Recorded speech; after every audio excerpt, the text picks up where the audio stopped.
L'argent, qui reste le principal verrou de la porte des vacances. Un Français sur deux ne part pas en été. La moitié des Français privés de vacances pour raisons économiques. Ce constat, en 1981, va pousser le ministre du Temps libre à mettre en place les chèques vacances. Un système encadré par une agence publique, l'Agence nationale des chèques vacances, est financé par l'employeur et par le salarié. Notre ambition de faire en sorte que plusieurs millions de familles à revenus très modestes, ce sont ceux-là qui seront d'abord concernés, qui jusqu'ici ne prennent pas de vraies vacances, ne partent pas en vacances, puissent le faire. Un moyen d'aider les départs en vacances, mais pas que. Les commissions perçues par l'agence publique auprès des employeurs et des professionnels du tourisme serviront à financer la construction de centres de vacances, à aider des associations qui permettent aux enfants défavorisés de partir quelques semaines. Bref, c'est un cercle vertueux en faveur du tourisme social.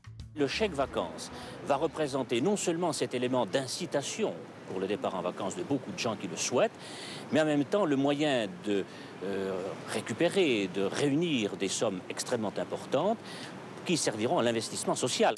Les chèques vacances sont dans un premier temps réservés aux familles à faible revenu et peu d'entreprises le proposent. En 1984, 2 ans après son lancement, seulement 5000 familles en bénéficient. Mais pourtant déjà, les bénéfices potentiels d'un tel système font des envieux dans le secteur privé. En 1986, le secrétaire d'État au tourisme du gouvernement de Jacques Chirac propose de libéraliser les chèques vacances. La formule, que l'exploitation de cette idée n'a pas été bonne.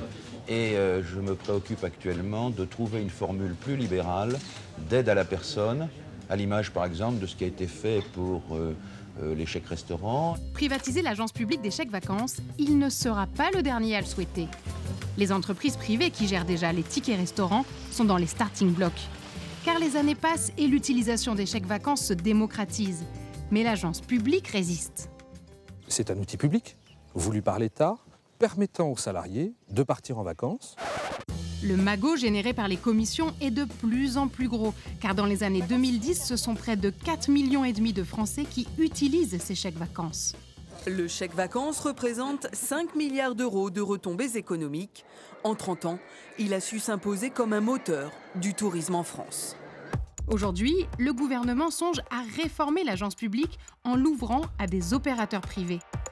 Les salariés de l'Agence nationale pour les chèques vacances craignent que la privatisation menace le cercle vertueux mis en place et que les commissions ne servent plus à financer du tourisme social, mais des actionnaires.